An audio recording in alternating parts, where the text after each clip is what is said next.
خب سلام به همگی، من کمیلم. قسمت دوم از دوره طراحی شخصیت رو با هم داریم. توی این قسمت میخوایم در مورد این صحبت بکنیم که شخصیت چیه اصلا. وقتی در مورد شخصیت صحبت میکنیم منظورمون چیه؟ کاراکتر؟ پرسونالیتی؟ یا چی؟ در ساده ترین تعریفش کاراکتر یعنی این که یک شیئی، یک موجودی، مجموعی از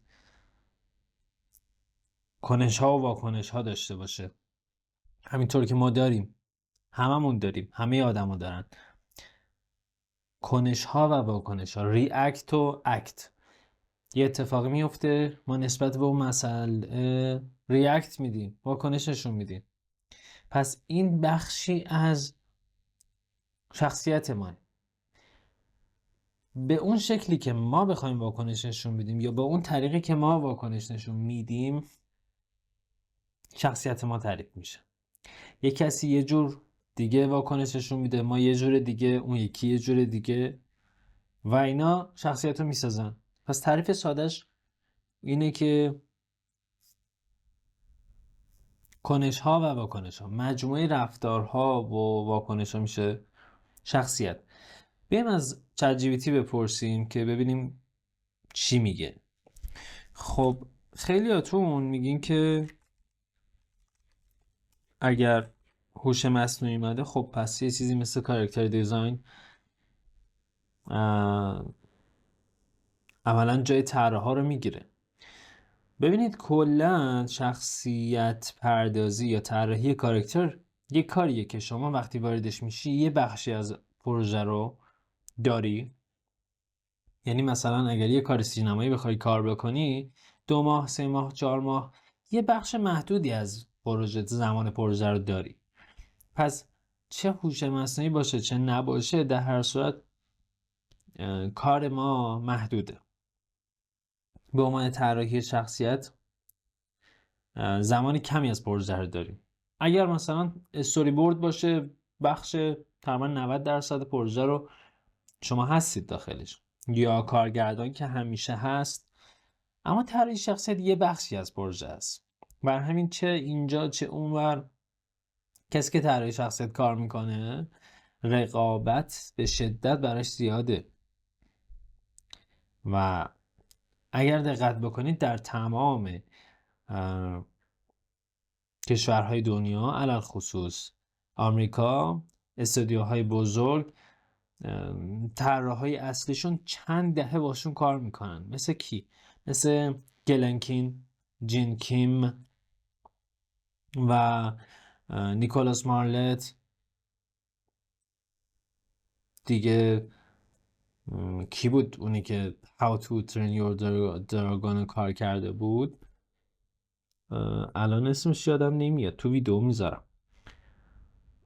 خیلی طراحا هستن که اینها چندین دهه کار کردن و خیلی حرفه‌ای هستن. کارتر گودریچ به شدت طراح خفنیه. تورسن اشرانک، خیلی دیگه که الان اسمشون یادم نمیاد. همه اینها چند دهه توی یک تیم بودن و با همون کار کردن و قسمت سخت ماجرا اینه که شما جای خودتون رو پیدا بکنید توی تیم. پس به این ربطی نداره که هوش مصنوعی اومده نیومده، نمیدونم کار گرفته میشه نمیشه، هیچ فرقی نمیکنه. کلا ببینید من از چت جی پی تی استفاده میکنم، دیپ سیک استفاده میکنم، جمینای استفاده میکنم، کیمی استفاده میکنم، گوگل ای آی استودیو استفاده میکنم، کوپایلوت استفاده میکنم. ببین اینقدر چیزای مختلف هست و اینقدر ابزارهای خفنی هست که میتونه به شما کمک بکنه، اما هنوز اونقدری نیست که مثلا من بگم یه کانسپتی رو من میزنم بعد بیاد مدل شیتش رو برای من بزنه. نه اصلا اینجوری نیست، نمیتونه، چون من خودم هم میمونم. قضیه اینه که خیلی مهندسی نیست. یعنی شاید شما 50% مهندسی یک دیزاین رو دست خودت باشه، چون شما نمیدونی که دقیقا چه اتفاقی میفته. برای همین مهمه که یه بخشی از زیبایی شناسی رو هم استفاده بکنی که توی کار این اتفاق میفته. یعنی یه وقتایی ما میبینیم که میگیم که خب این از نظر فنی اینجوری میشه، ولی از نظر زیبایی شناسی نه، اصلا قشنگ در نمیاد، پس خودمون تغییرش میدیم. و هوش مصنوعی که دیگه بماند دیگه، یعنی اگه ما نفهمیم اونم نمیفهمه. این داستانش هست. پس نگران این قضیه نباید بشین. اگه میخوایم وارد طراحی کاراکتر بشین، علاقه است. پولش هم اینجوری نیست که خیلی راحت به دست بیاد، چون تعداد کاراکتر دیزاینرها کمه، بازار محدوده. قدیمی ها هنوز دارن کار میکنن. داخل ایران اونقدر ما صنعت خاصی نداریم و جا پیدا کردن اینجا سخته، مگه اینکه شما پلن رو بندازی واسه اوبر خارج از ایران، که اصلا صحبت ما در مورد این چیزا نیست. ما در مورد تخصص خود طراحی کاراکتر صحبت میکنیم. کسی که این ور باشه اون ور باشه ازش استفاده بکنه. از هوش مصنوعی استفاده میکنم. الان اومدم از چت جی پی تی پرسیدم که شخصیت چیه. خب چی گفته؟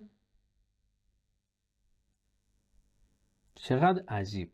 حالا اینو من بهش گفتم اینجوری جواب بده، ولی یه کمی پرت و پلا داره میگه. ببینیم اینجا چی گفته. ارائه 7 پاسخ متفاوت، 7 منظر. من بهش میگم مثلا چندی مدل پاسخ بهم بده. بله. شخصیت لایه‌ای از توست که با آن جهان را میبینی و جهان تو را میشناسد. شخصیت مجموعه پایدار از عادات فکری و رفتاری است که تو را از دیگران متمایز میکند. بله. شخصیت الگوی اتصالهای عصبی در مغز است. بله. دیگه چیا داریم؟ پوسته فلانه فلانه، اینجوریه. بد نیست. چیزایی که میگه تقریبا درسته. به همین خلاصه نمیشه دیگه. چرا؟ چون ما اساسا وقتی فیلم ها رو نگاه میکنیم درگیر شخصیت پردازی میشیم و شخصیت ها بر ما جذابن، مگر اینکه یک فیلمی خیلی محیط عجیب غریبی داشته باشه و اون مثل یک ادویه‌ای، یعنی environment دیزاین مثل یک ادویه‌ای میمونه که به اون مواد اصلی که شخصیت ها هستن یه عطر و بوی میده و اونا رو باعث میشه بهتر مزهشون حس بشه. گرسنم شد. اینجا ما باید این رو متوجه بشیم که شخصیت وقتی درست تعریف میشه چه اتفاقی براش میافته. اصلا یعنی چی درست تعریف بشه؟ یعنی اینکه شما زمانی با یک شخصیت ارتباط برقرار میکنی که چه اتفاقی بیفته؟ که بتونین در مورد گذشته اون کاراکتر بدونی. چه زمانی برات اهمیت پیدا میکنه اون کاراکتر؟ یعنی من یه فیلمی رو نگاه میکنم، میشینم نگاه میکنم، این فیلم میخواد بره به سمت جلو دیگه، به سمت آینده. حالا من اگه ندونم این کاراکتر کیه، چی بوده، چیکار کرده، چه اهمیتی برای من آیندهش داره؟ پس برام مهمه که اول گذشتهش رو برم بدونم و فرمش هم به همین سادگیه. من بیام بگم چه کسی هست در زمان حال، چه کسی بوده در گذشته و از گذشته میرم به آینده چه کسی قراره بشه. اینجا برای من اهمیت پیدا میکنه. اگر من ندونم که در گذشته چی بوده، کی بوده، هیچ اهمیتی برای من نداره. جذاب‌ترین کاراکتری که ما داریم جوکر. حالا این جوکر نه، جوکر کلا کامیک.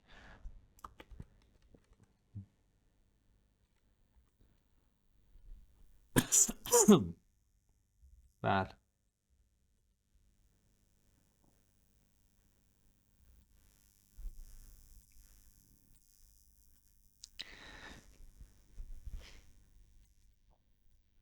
بله جوکر.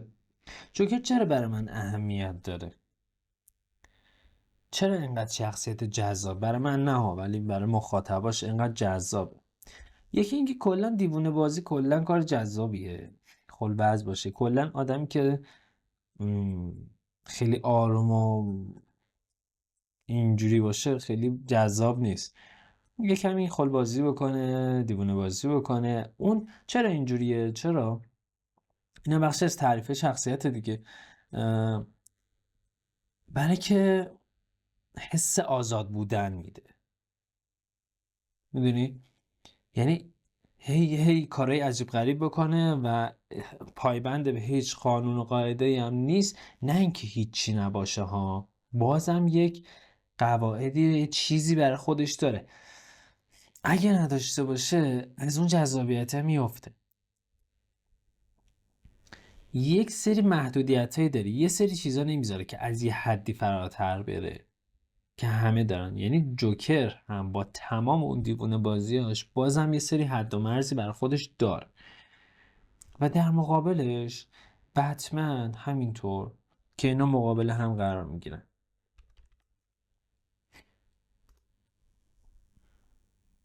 بله، حالا جوکر رو زدم، اون آورد بتمن.